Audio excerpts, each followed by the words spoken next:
Olá, algumas pessoas têm me perguntado algumas estratégias que eu utilizo para poder criar questionários ou avaliações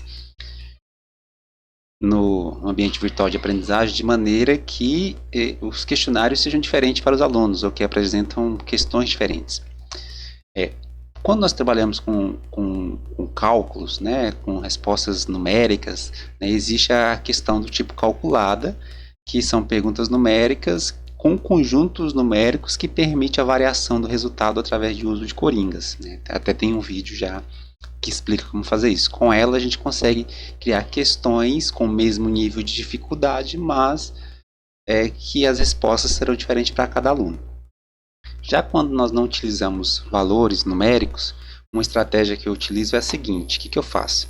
Eu vou lá no meu banco de questões, em categorias, crio diversas categorias, que na verdade crio uma categoria onde essa categoria irá conter um conjunto de questões que de mesmo nível de dificuldade, mudando uma pequena informação, né, onde essa informação faz com que a resposta seja diferente. Né? Por exemplo, então aqui eu criei, por exemplo, um exemplo simples que é de exemplos de geografia. Eu criei duas categorias. Uma é sobre a capital de algumas unidades da federação e a outra é sobre a região também de algumas unidades da federação. Então criei minhas categorias. Depois de criadas minhas categorias, eu volto lá e aqui nas minhas questões e vou criar as minhas questões. Então, por exemplo, aqui eu já tenho 3 questões em cada uma delas. Eu vou nessa aqui, eu vou e crio as minhas questões. Por exemplo, nessa aqui, nessa questão, eu pergunto qual que é a capital do estado de Mato Grosso. Então, tenho as minhas opções de respostas. Na segunda, a mesma, você vê que é a mesma pergunta, porém mudando o estado. Né? Santa Catarina, eu teria outra resposta. Ou seja, mesmo nível de dificuldade, mudando apenas a resposta. E assim, posso fazer diversas questões nessa ideia. Por exemplo, aí você pode, por exemplo, aqui, se vai mudar pouca coisa, eu posso utilizar a opção de copiar. Posso copiar aqui, ele vai fazer uma cópia, eu vou mudar aqui, por exemplo, a 04 e vou mudar aqui a resposta. Por exemplo, qual é a capital do estado de Pernambuco? Pernambuco. Então eu tenho as minhas opções, por exemplo, a resposta anterior estava para a pergunta, a resposta que está aqui era da pergunta anterior, vou colocar ela como nenhum, e minha resposta aqui agora será Recife. Então vou colocar Recife como 100%. Vou salvar minha questão. Então, está criado aqui um conjunto, um grupo de perguntas com o mesmo nível de dificuldade que mudam uma pequena informação que faz com que a resposta seja diferente. Então eu tenho aqui para essa categoria, para outra categoria que também eu tenho um outro grupo de questões, por exemplo. Essa aqui eu pergunto o estado, é uma pergunta de verdadeiro ou falso. Pergunto, o estado de Mato Grosso está na região sudeste, né? A outra é, por exemplo, o estado de Mato Grosso está, nessa aqui é a mesma pergunta. Esse aqui, ó, o estado de Mato Grosso está na região centro-oeste, então vai ver que a resposta é diferente. Nessa aqui, o estado de Tocantins está na região centro-oeste. Então, eu vou criando as minhas questões. Aí, de acordo com a matéria, com a disciplina, o professor cria o seu conjunto de perguntas com o mesmo nível de dificuldade. Por que eu faço isso? Beleza, então criei meu banco de questões. Então, agora eu vou criar o meu questionário. Criei um questionário aqui, mas por enquanto só as informações de configuração dele. Né? Agora, quando eu clico nele, ele fala que não tem nenhuma pergunta.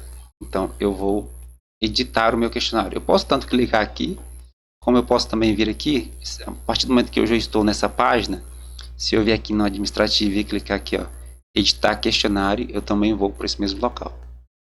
Então aqui agora eu vou adicionar as questões ao questionário.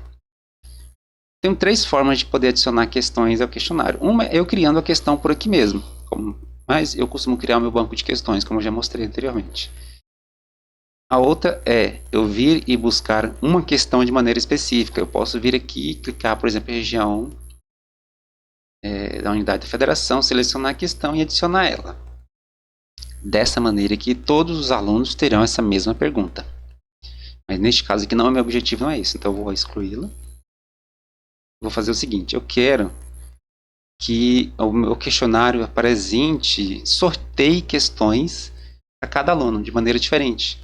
Então eu vou aqui, ó, uma questão aleatória, seleciono a minha categoria, por exemplo, categoria aqui de capital, e defino quantas questões que eu quero que ele adicione de maneira aleatória. Se o meu grupo de questões aqui for grande, 10, eu posso pedir para selecionar duas, aí depende do que da estratégia do professor, né? Eu vou selecionar apenas uma questão mesmo e vou adicionar. Adicionei. Então aqui ele está falando ó, que essa questão é de maneira aleatória, ele vai buscar dentro da categoria capital de UF. Com isso, cada aluno, né, quando o sistema for apresentar o questionário para o aluno, o sistema vai selecionar uma questão de maneira aleatória que irá compor o questionário do aluno. Então aqui uma hora, por exemplo, capital do estado de Mato Grosso, estado de Santa Catarina, e assim vai. Eu posso vir aqui e adicionar uma outra questão. Por exemplo, eu tenho uma outra categoria lá. E vou agora da região da UF. Vou adicionar uma também. Ou seja, então aqui, ó, aqui ele já vai buscar perguntas da outra categoria. Então com isso, desta maneira aqui, o que acontece? Ó, essa categoria eu tenho 4 possíveis perguntas. Aqui eu tenho 3. Então se eu multiplico as duas aqui, eu terei uma combinação de 3 vezes, ou seja, de 12 questionários com ordens, com perguntas. A composição dos questionários, né, poderiam ter até 12 formatações diferentes, né, porque uma tem 3, a outra tem 4, então eu tenho até 12 composições de questionários diferentes. Então, quanto mais questões de categoria você tem, nós teremos os questionários vão aparecer de maneira diferente para o aluno. O que acontece? Claro que os alunos conversam pelo WhatsApp, tudinho, ele pode perguntar lá, quem que tem essa pergunta? Né? Mas muitas vezes até um colega parar tempo para poder responder isso para ele. E aqui também eu costumo colocar aqui, ó, misturar as questões. Misturar as questões, que aí até a ordem dela é diferente para cada aluno. Então com isso, o que acontece?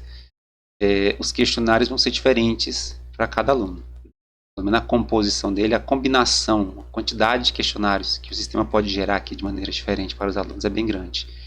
Evita que eles tenham as mesmas perguntas. Então, isso aqui é uma estratégia que eu utilizo. Então, se eu for aqui agora, deixa eu lá visualizar o questionário. Pré-visualizar. Então, para mim aqui ele selecionou uma questão. Uma coisa que eu também costumo, por exemplo, nesse momento agora de avaliação online, eu costumo, aqui porque o aluno pode navegar à vontade aqui entre as questões, né? Para dificultar um pouco mais que eles colhem, o que eu faço? Eu costumo vir aqui, ó, lá nas configurações do questionário, em layout, mostrar mais e método de navegação, sequencial. Então, o aluno só pode passar para a próxima questão a partir do momento que ele respondeu a atual. Com isso evita que eles fiquem procurando questões e perguntando para os colegas. Dificulta, claro. Não vou falar que é impossível o aluno colar no colega, mas dificulta um pouco mais.